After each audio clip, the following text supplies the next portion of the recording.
Welcome into Giants Postgame Live, brought to you by NFL All Day. Madelyn Burke here alongside Super Bowl champion Jonathon Casillas and Super Bowl champion Tyree. What an incredible game and finish in Minnesota as the Giants fall to the Vikings 27-24 on the foot of Greg Joseph's 61-yard field goal, a career long by 5 yards. Man, it was tough to watch at the end, man. You know, missed opportunities by the New York Giants, a couple of huge drops by Richie James, and we were praising him all day. Such an up and down day for him, but that's kind of how the cookie crumbles at the end. Yeah, I think it's two tremendous teams in the middle of a playoff stretch where it was going to take somebody's best to crown a winner for this game. And you can't give enough praise to these two head coaches preparing their teams to have quite a clash. And Giants just came up on the short end of this one.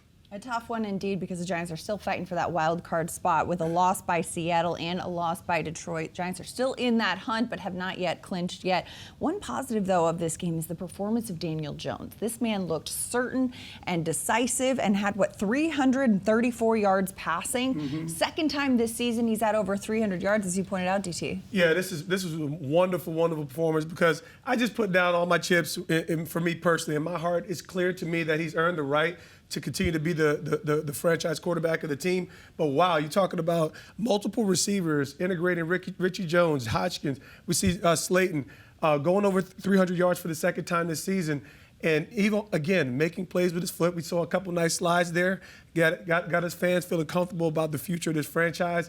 And like I said, it was a dominant performance to position this team to be competitive against a good Vikings team. Absolutely. Daniel Jones did everything he needed to do to win this game, you know. He made the offense better. He made the receivers better today, and that's what you saw from him. Very decisive decision-making that he did when he tucked the ball to run for some certain first downs. Yeah. And look, this is Daniel Jones' team, and hopefully he can will these guys into the playoffs this year. As we take a look at the numbers here, quarterback comparison between Kirk Cousins and Daniel Jones.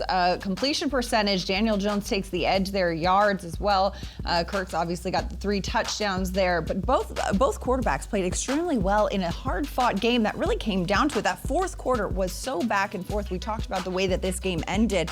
But, Giants driving down the field. Graham Gano kicks a 55-yard field goal to make the score 17-16. The Vikings turn around, get a Justin Jefferson touchdown, 24-16. And the Giants still take control, get that 24-24 score with 2 minutes left in the game, putting this team and themselves in the opportunity to get the win today. They did a good job all game of containing Justin Jefferson until the end, and he made the play to basically win the game for this team. He's been doing it all year. I thought the Giants did a good job in bottling him up for the most of the game, but he's a playmaker, and that's what playmakers do. They win games. Yeah, I think that's the biggest key, is that these were, the Giants often find themselves in positions where they almost have to play the perfect formula to get these wins against tough teams. And we just saw those couple drops down the stretch. Obviously, the Daniel Jones interception. And let's just be honest, there was some Kirk Cousins, holiday giveaways that just didn't go our favor, whether negated by penalties, and those were missed opportunities that would have probably been game changers in this football game for the Giants. Absolutely. A tough cover for this Giants defense, having Justin Jefferson, number 18. But the Giants, number 18, had himself a career day as well. Our Paul Dottino is down on the field with Isaiah Hodgins. Let's send it down to Minnesota. Isaiah, heartbreaking defeat. I'm sure it's got to be tough to watch that last-second field goal go through, because offensively you had a very big game. I mean, it's tough, and it's not on any one person. There's definitely some stuff I could have did better, some routes I wish I had back, but, we got to go back to the drawing board, but we didn't give up. It was a good team effort, but, we came up short. Toughest thing about this game, there was some drop passes, some penalties, a block punt that they got on you. Those kinds of things are very self-destructive. Yeah, we killed ourselves, man. I don't think it was anything that they did. I think it was, as you said, self-inflicting. Wideouts, we as a whole could have played better, including myself, just all around. So, I mean, we kind of killed ourselves. It is what it is. We got to go and execute next week. Now, at the same time, the way it's breaking down today, it looks like you'll be in position where if you beat the Colts next week, you're in. You control your own destiny. There won't be any help necessary. That's got to be somewhat comforting. Yeah, I mean, we got to go out and execute that game, man. It's just like, it's the most important game because it's the next game. So, we got to go back to the film room on this, watch this, drain it out, and then, we're on to the Colts. You're not a secret anymore. Defenses are going to be looking for you the next couple of weeks. It's all right, man. I'm right here. I'm not hiding. Isaiah, thanks for your time. Appreciate it. That sound from Isaiah Hodgins brought to you by Ford, a career high in receptions and yards, 8 receptions for 89 yards. A 29-yard long and adding a touchdown to the day. Great performance by Isaiah Hodgins, who really became a pivotal part in this passing game with Daniel Jones airing it out today. DJ was airing it out so much more than I think we've seen all season, DTS. Yeah, 40 attempts. I mean, and that's really what it kind of takes to beat this Minnesota Vikings. You got to neutralize that pass rush, Preston Smith. But it was really great to see Isaiah Hodgins take advantage of these opportunities. This is a unique opportunity for any receiver in the National Football League when you're looking at top 3, 4 receivers at the start of the season. And now we got a whole slew of guys really on audition at large scale, and he proved to make some central plays to position the New York Giants. When you look at the Giants team, when you look at the offense especially, you check at quarterback Daniel Jones, check at running back. When you look at the receiver position, who's the guy? Who's the guy? Yep. Isaiah Hodgins did a good job in stepping up, and he has done that since he's been here in New York, and he's done very well for them. So let's see if he can help them propel them into the playoffs, because that's what we're talking about. We're talking about the playoffs. They didn't clinch it tonight, but that's where they want to be at. It's still there. It's still the goal for this team. It is still possible, and great work by Joe Shane and this Giants scouting department for finding Isaiah Hodgins at that midpoint in the season. Amazing find. Amazing find indeed. All right, we've got much more to come, but first, guests of our post-game show received a gift certificate to Ben & Jack's, located on 44th Street in Manhattan. From the celebrated porterhouse to finer seafood, Ben & Jack's will surpass your expectations of what a steakhouse should be. Much more to come here on Giants Postgame Live, brought to you by NFL All Day. After the break, head coach Brian Daboll at the podium.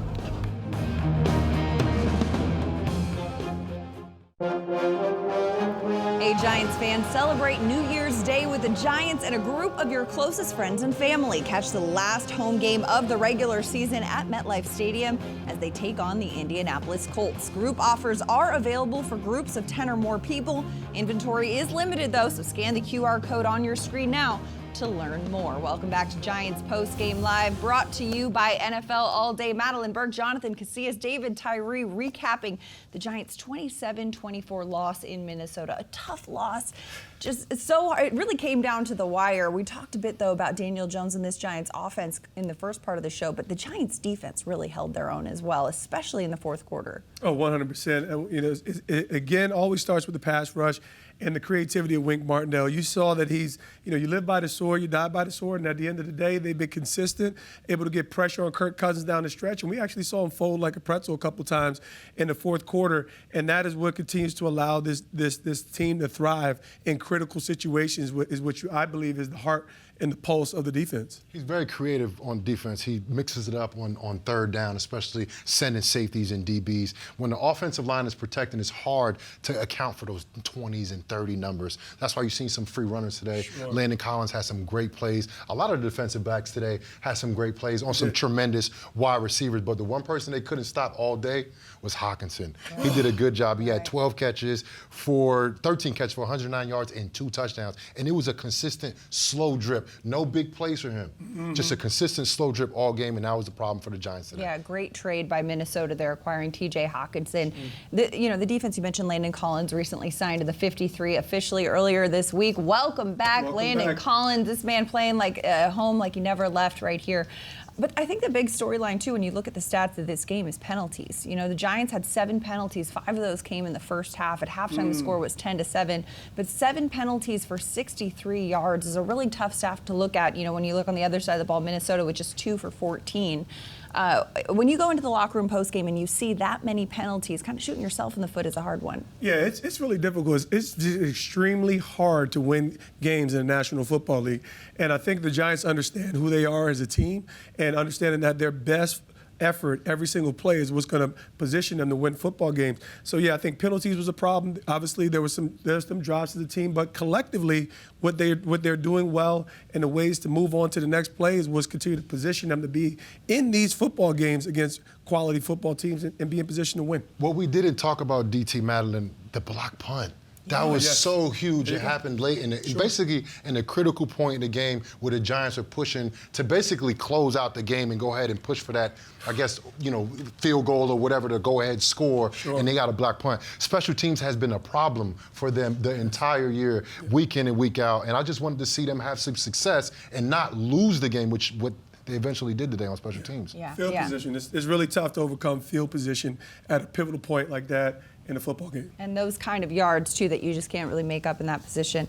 All right, we'll continue to unpack this one after the break. But first, make sure to check out the New York Giants official mobile app as your destination for all things New York Giants. The updated mobile app includes the best Giants highlights, news, videos, photos, and podcasts. Available for free for Apple and Android phones and tablets. Much more to come here on Giants Postgame Live after the break.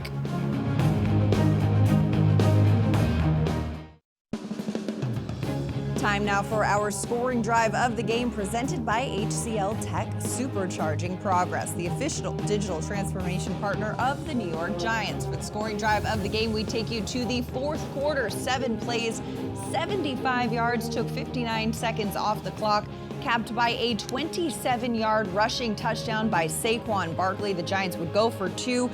Complete the 2-point conversion and tie this one up at 24 with 2 minutes and 1 second left in the game. That's the scoring drive of the game brought to you by HCL Tech. Welcome back to Giants Postgame Live presented by NFL All Day. A tough loss on the boot of a 61-yard field goal by Greg Joseph as the Minnesota Vikings beat the New York Giants 27-24 on Christmas Eve. So much to unpack in this game. You know, the way that this offense played, we saw, Darius Slayton getting involved, Isaiah Hodgins, Richie James, we talked about the passing game, but Saquon Barkley as well. This team has gone as Saquon goes. But we're going to get into that after because Giants head coach Brian Daboll is stepping to the podium in Minnesota. Let's send it down there. How's everybody doing? Good. Tough game. Give them credit. They made a few more plays than we did. So, you have 2 turnovers, a block punt to be in the game at the end of the game. The guys were resilient, but you can't have those mistakes. The fumble took away 3 points. Interception took away at least 3 points. That's minimum. And then we give the ball back to them, in our end zone or in our territory where they hit Jefferson there. We got him doubled, but he makes a good play. And, they made the plays they needed to do to win the game. So give them credit. Long field goal. That was a good kick by the kicker. On that wide receiver screen to Jefferson, it looked like you were signaling your guys to go that way. Did you see that play kind of developing before the snap? I don't remember. I think I saw it. I thought he was going over there, but 61-yard field goal. I think he's 10-18 on 50-plus yarders, and a long one. So, they made the plays they needed to do to win it. Give them credit. You guys were very aggressive there in some of those third and long situations. Defensively, I'm talking about. What's your thought? I thought he mixed it up. I thought Wink mixed it up. Yeah, I thought Wink had a good plan. He mixed it up. So you're all right. You're all on board with them. Let's think of those 2 big Jefferson catches. Yeah, I thought Wink had a good plan. I thought he mixed it up, and they made a couple good plays. Daniel seemed very accurate today, but on the interception, he's a little bit behind him. Yeah. Yep, good play by Seven there. He's a good player. Made a heck of a play, and again, there's another turnover in the fringe that takes away points. Were you aware of the other scores around the league in terms of weight? No. You would have made the playoffs if you guys did win this game. You would have clinched the playoff berth. How much do you look at that as a missed opportunity? I look at let's get ready for the Colts. Had some missed opportunities. Fix what we need to fix and get ready for the Colts. How big does it make next week, though? Same as this week. Same as all the weeks, Jordan. Every game's important. We got to make sure we do a good job of game planning, executing, decision making. They're all big. Only 17 of them. What did you make of Daniel's play overall today? Well, I thought he did some good things. But look, all of us, we just didn't do enough to win the game. Any early word on Aziz? No. Do you know how he got hurt? What? I don't know the play. No. Did you have any thought on trying a 62-yard field goal at the end of the half there? It would have been. No. Dave's the interception that was overturned not to your benefit. Did you have a feeling it was going to be in real time, or did you think it was a good pick? The one to Flott. I think it's a pick until they say they're going to look at it, and then when they say it's not, then it's not. Block punt right up the middle. Looked like it, yeah. It looked like Casey was on the ground. They picked him, I think. Go back and look at it, but it looked like it was right up the middle. I saw Casey on the ground. Do you leave here, even though it's a loss, feeling good about your team, the way it played overall? No, you never feel good after a loss. You never feel good after a loss.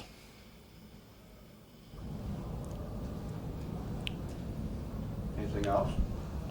Yeah. 4th and 2. Just, can you just take us through the play call there with Saquon's touchdown? Like a run there is kind of, a little bit risky call. Obviously it worked. Just take us through that process. Thought it was the best call for that situation. It worked. If it didn't work, it's not a great call. If it works, it's a good call. Okay. Good. All right. Daniel being here, locker room. That sound from head coach Brian Daboll, brought to you by Ford, as Daboll reacts to the 27-24 loss in Minnesota. A tough one for this team to unpack, and especially highlighting the mistakes, right? You don't want to shoot yourself in the foot. You don't want to beat yourself as a team. Yeah, you can't say more. I think what was great hearing from the coach is the consistency. It's 2 turnovers and a block punt that really separate this game and separate this New York Giant football team from being in the win column. And they're all mistakes or corrections that can and will be made moving into this great opportunity against the Colts. There's a lot of great things to take away from the game, like Saquon averaging 6 yards a carry, sure. Isaiah Hodgins having a career day, Daniel Jones' efficiency. Yep. But then you look at the stuff that's been haunting the Giants all year: special teams play, penalties, and then Evan Neal protection. Right. That's those things that showed up in the Giants' losses, and now they show up in the critical time of this game where it was a back and forth game, the ebb and flow. And you see the Giants, they're a good enough team to definitely win this game. They're winning for 4 quarters, almost pushing to 5th quarter, but those mistakes came back to haunt them. Well, and as you mentioned, winning for 4 quarters, almost for 5th. This is a team, the Minnesota Vikings, that have the 2nd best record in the NFL, have a potential chance to clinch the #1 overall seed in the NFC. And the New York Giants, a team that coming into this season, people thought, okay, this is step 1 of a rebuilding year. We're going head to head with this team. Yeah, we don't want any moral victories, but at the end of the day, there's some massive takeaways here when you talk about the Daniel Jones play, when you talk about Saquon over 100 yards all-purpose on offense, and then, again, overcoming the obstacles to still be in position where it takes a miraculous 61-yard field goal. There's a lot of positive to continue to build on with this football team, and I think that's what they want to focus on moving into this game against the Colts. The Giants are a playoff team right now. That's why they play a playoff game tonight. They played a playoff game last week. And the thing is about this season, when you're making that playoff push, every game gets more and more valuable. So even next game against the Colts is going to be even more important than this one, which is going to be so interesting because, look, when I look at the stats and I look at Daniel Jones' performance, I look at Saquon's performance, they have the guys. Sure. They have the guys to win. They have the guys to make it to the playoffs. But what they are making a little bit too much mistakes, and it's coming down to haunt them. Hopefully they can get, rid of those mistakes so they can go ahead and make that playoff push. Yes, absolutely. And we are seeing the effects of the well-coached Brian Daboll team right here. But after the break, we're going to hear from Giants quarterback Daniel Jones. He'll take to the podium. That and much more to come here on Giants Postgame Live, brought to you by NFL All Day. We're going to be right back after this quick timeout. Don't go.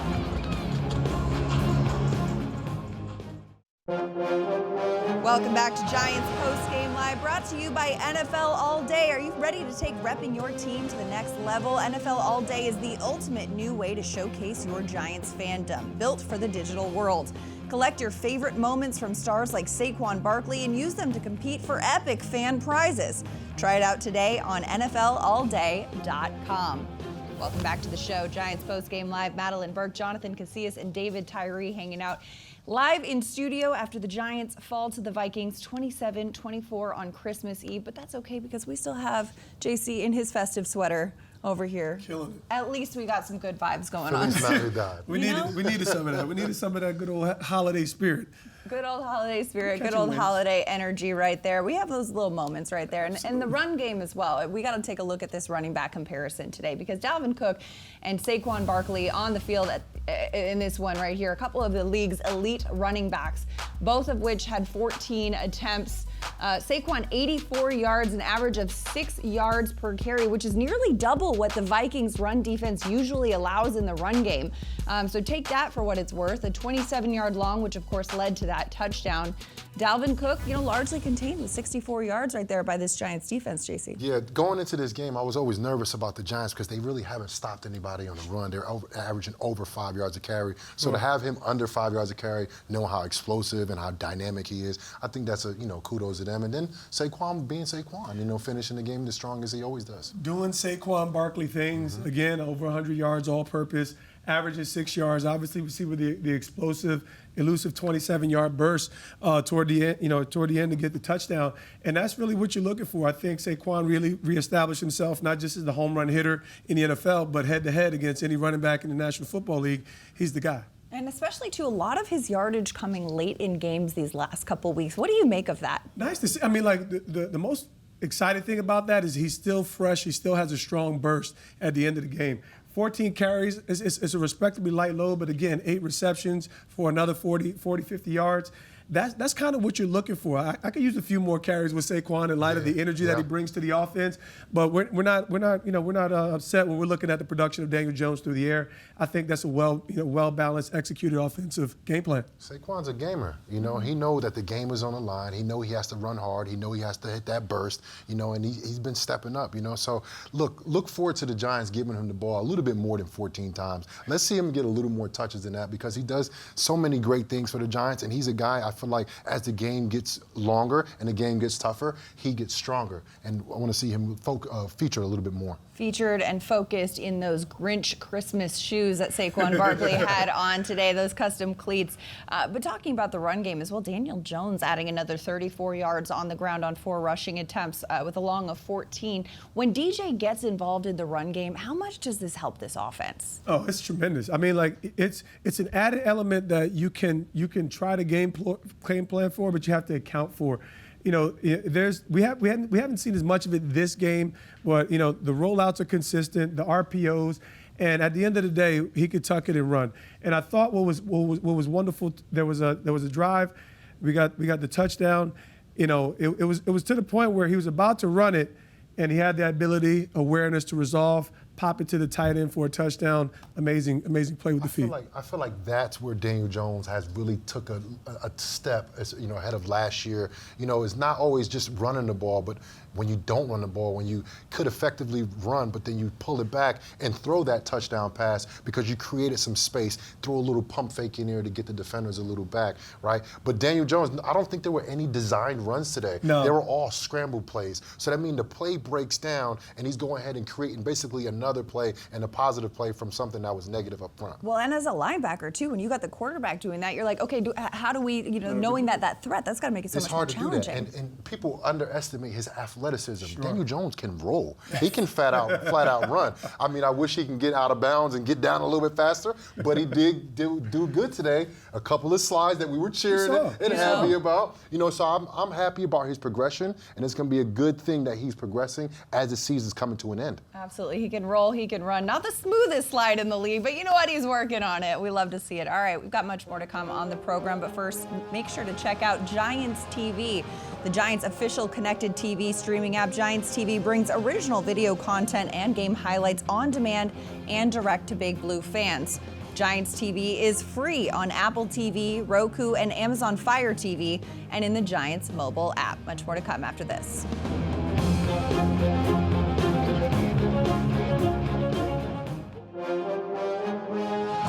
Hey, Giants fans, check out the Coach Daboll Show presented by Stop & Shop. We'll look back on today's game and look ahead at next week's matchup with the Colts. It's the Coach Daboll Show, airing every week on MSG Networks and on the Giants social media platforms. Welcome back to Giants Postgame Live, brought to you by NFL All Day. Madelyn Burke, Jonathon, Casillas, and David Tyree recapping this tough, close loss on Christmas Eve in Minnesota, 27-24.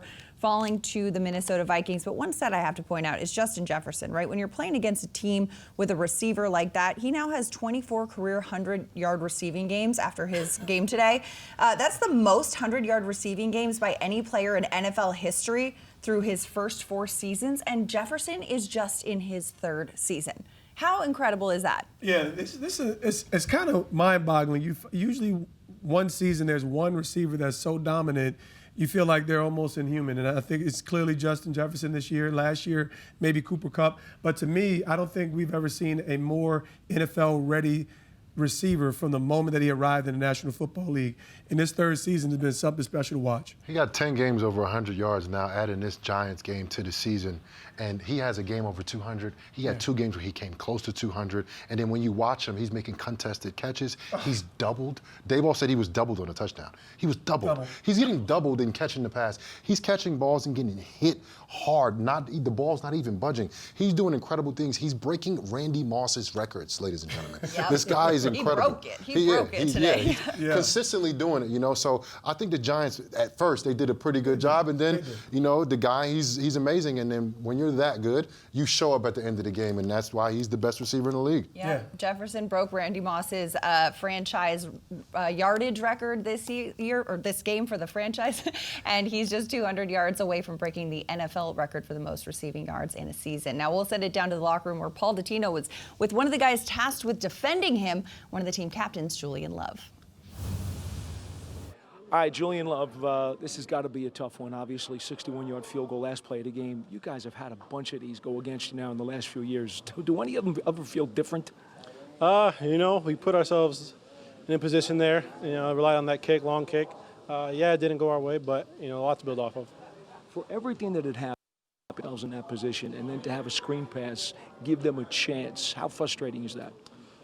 You know, it's frustrating, but, you know, we're out there to make plays, and that's something that, you know, we got stopped before their line, we thought. But, yeah, then the kicker made obviously a great kick. There were a number of drop passes, penalties, block punt, so many self-destructive things, and yet you guys were still there at the end. That's got to kind of gnaw at you a little bit, too. Yeah, I mean, it shows a lot about this team of who we are in terms of being resilient. But, yeah, I mean, we didn't play a clean game. That's what games down the stretch come down to. You know, 2 turnovers, block punt, you know, penalties, not capitalizing on you know, the interception. All of that culminated into losing this game. You talk about the resiliency, Daniel Jones and company leading you guys back to get the tying score with the 2-point conversion. That's got to be one hell of a shot of adrenaline. I mean, yeah, I juiced us up. You know, Daniel's a resilient guy. He's a leader of this team. Him and Saquon and you know, the offense, they made a play. They put us in a position to at least, they put us at a place to stand. And that's all you can ask out of them down the stretch. And so, yeah, I think it's huge on Daniel for just competing all game. You're one of the captains of this team. Everything broke right for you, where if you had won today, you would have clinched a playoff spot. Now you're in a position where you just have to win one more game of your final 2, and you're in. Is there any comfort at all in that feeling? Yeah, I mean, anytime you can control your own destiny. I've been in positions where it hasn't been. You know, 2 years ago, it wasn't in our hands, and so we just got to have a good week. You know, we got to have a great week of prep. We got to get our bodies right, you know, and just focus on this next team. We got to focus on the Colts and just, you know, capitalize on them. Julian Love, thank you for your time. Thank you. That sound from Julian Love brought to you by Ford. Love had 3 tackles, 6 total, and 1 pass defense. He leads the Giants with 120 tackles, one of the many reasons he wears that C on his chest. Tough loss for the Giants. We'll continue to break this one down after the break. But first, make sure you follow the Giants on social media. Make sure to follow on Twitter, Instagram, Facebook, TikTok, Snapchat, and YouTube for all the latest team coverage, breaking news, and Giants content. Much more to come here on Giants Postgame Live after this quick timeout. A lot of back and forth. I thought we executed well at times and moving the ball well, and then stalled out in a couple of key situations that can't afford to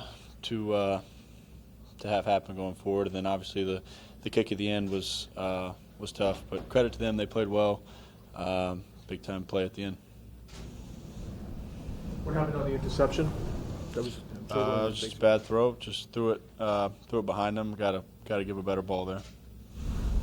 What did you, the 2-point conversion, Daniel? Could you go over that? What happened? What you saw? The 2-point conversion. Yeah, just play designed to get out of the pocket and get everything flowing. A lot of options. A lot of guys out in the route, and Bellinger did a good job finding space in the back of the end zone and made a nice catch on it. So just kind of a play to overload one side of the field, try to find someone. The Seahawks and Lions both lost. If you had won today, you'd be in the playoffs. What are your thoughts or emotions about that?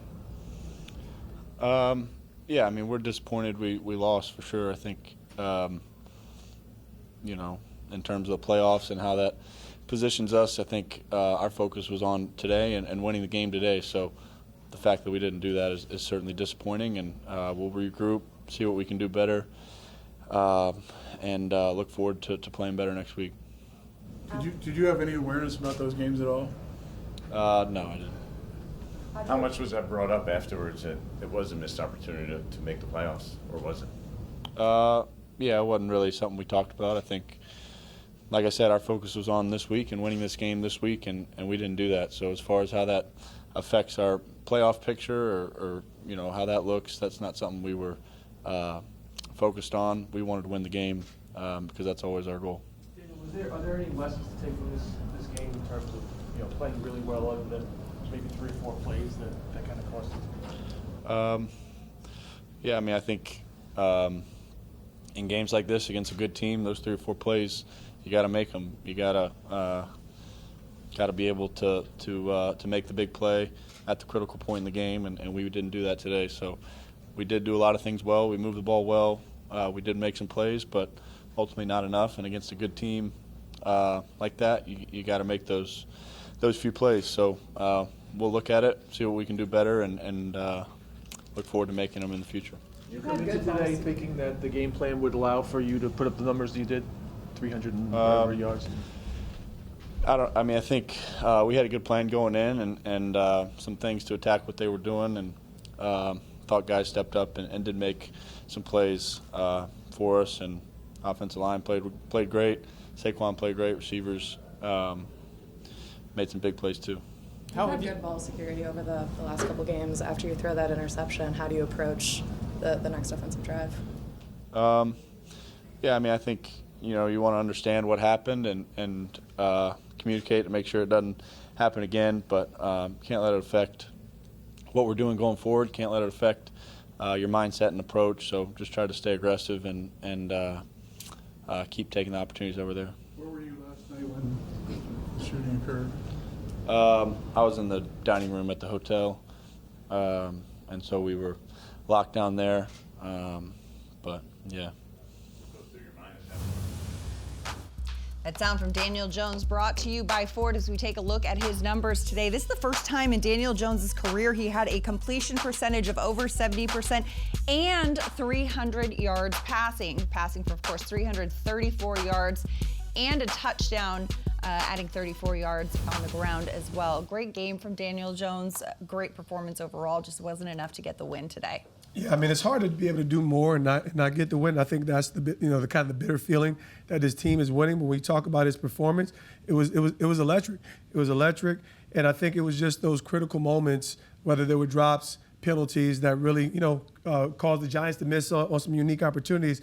But in relation, you can see the confidence in coming of Daniel Jones. He's got a hair a little, his hair even right now got a little bit of Clark Kent vibes going on, and he's taking on that posture to lead this team in stretch. Look, this is the Giants Superman. Clark Kent vibes. He threw me the Clark Kent vibes, so I'm gonna say Superman. He is the Superman for the New York Giants right now. Because if it wasn't for Daniel Jones, they wouldn't even be in this conversation of having that playoff push we've been talking about. And look, he maybe takes a little more sacks this year, but I'll take a sack than an interception. He's done a good job in controlling that, done a good job in not throwing interceptions and not losing fumbles, and being decisive when he has that ball in his hands and when he wants to run, and he's determined to get that first down like we saw today. He didn't lower his pads certain times. He would drop them. Sometimes he got hit, but he was going to fight for that first down, and that's what you want to see, and that galvanizes a team, and I think that's what you got from Daniel Jones. A lot of confidence that these players have in Daniel Jones, and what we saw from him today was a great one. Another guy, though, who is a leader on this team, Saquon Barkley, is now in the locker room with Paul Tatino. Let's send it down.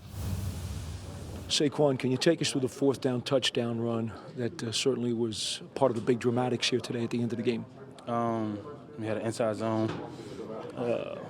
John did a really good job of identifying it, making a call. The O-line did a great job of blocking up. I was able to get a seam and get one-on-one with the safety and make a mix and find a way to get in the end zone. There were some other struggles during the run game today, although you guys were able to nip off some pieces, but that one was the biggest one. Why did it break at that moment? Because it runs earlier. I wouldn't say we necessarily struggled in the run. At the end of the day, we're averaging probably 4 to 5 a pop.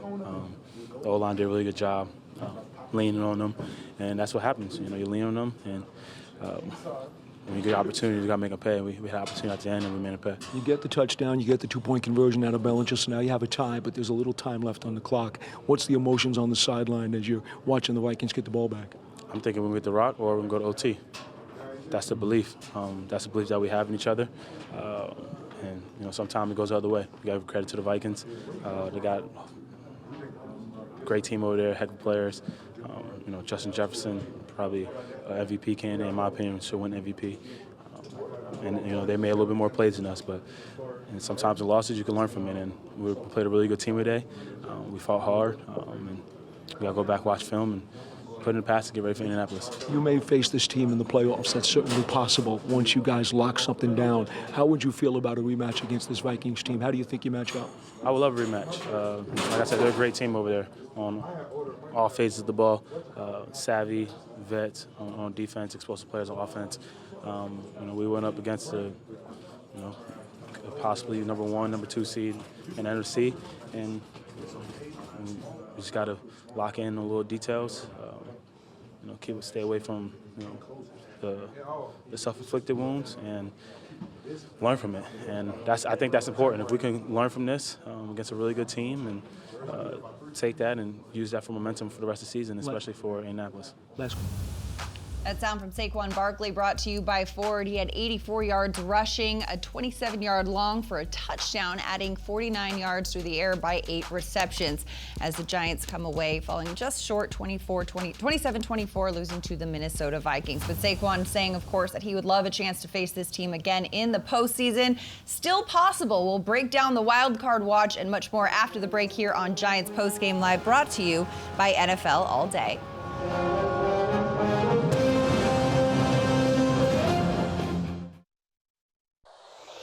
Hey Giants fans, check out the Eli Manning Show presented by Panini Prism Trading Cards. All you have to do is subscribe to the Giants YouTube channel to catch all of the new shows.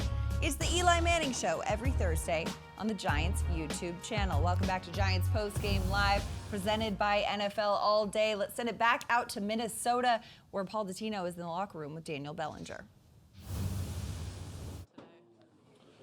Just a leader. I've always thought he was a great leader in my eyes. I thought he was a great quarterback and, played great. All of us need to, make the plays when they need to be made.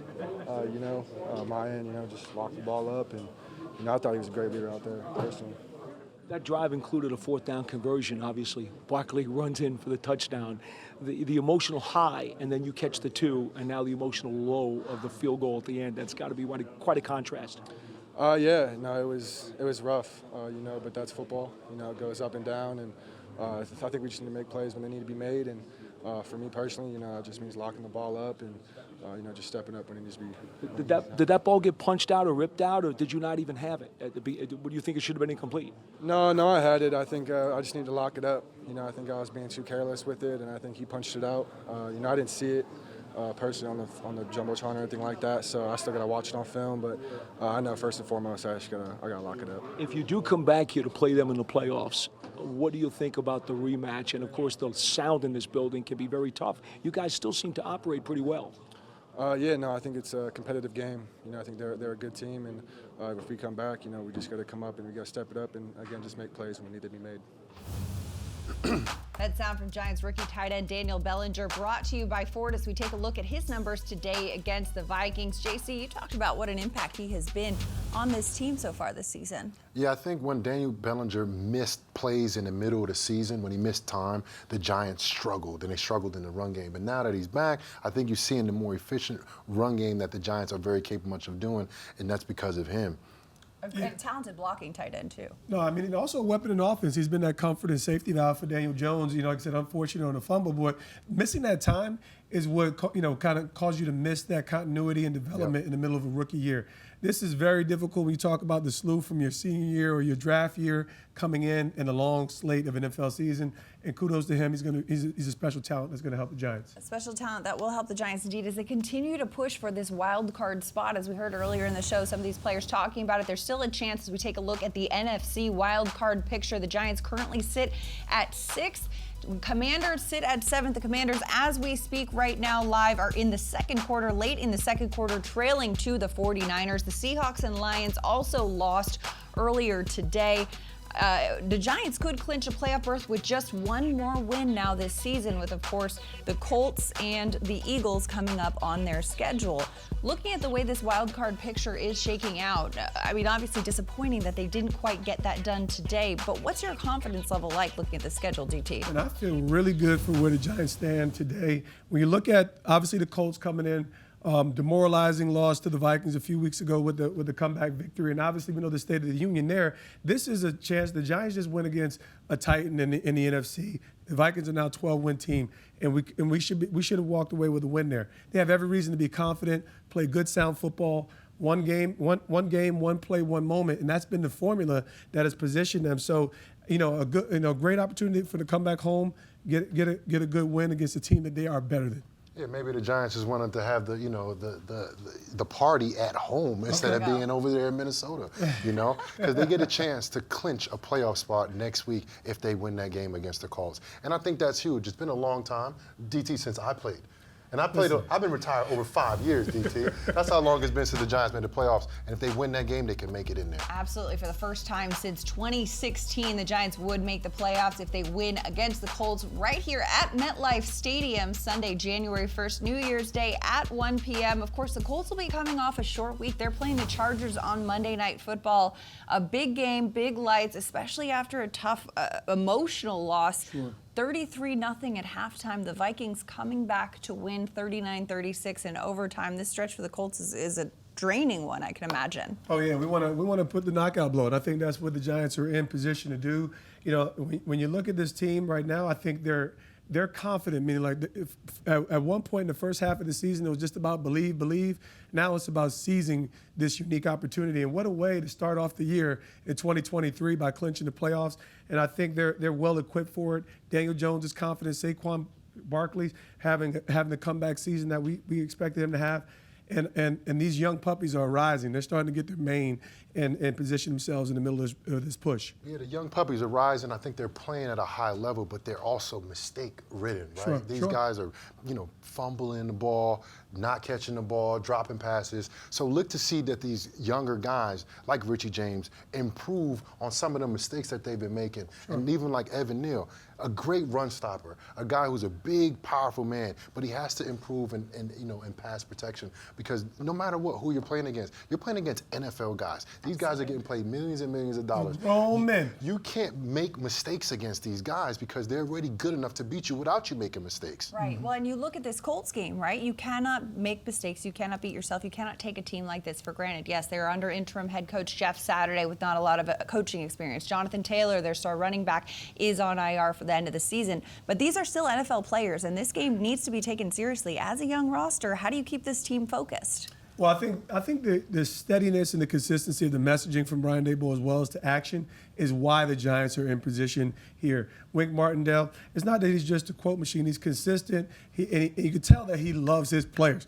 I mean, like, he loves his players and he loves what he does. And I think the culture that's been built within this organization is what is positioning them to be stable and well-defined in the middle of this push. And at the end of the day, it's their playmakers, the Dexter Lawrences, the Daniel Jones, and the Saquon Barkleys that are the pulse of the team. Yeah, and they talk about family. That's what Kayvon Thibodeau was preaching about last week. They're a family. So look at this family to move with. So are we. And we are here every week after Giants games on Giants Postgame Live. For David Tyree and Jonathon Casillas and JC Sweater, I'm Madelyn Burke.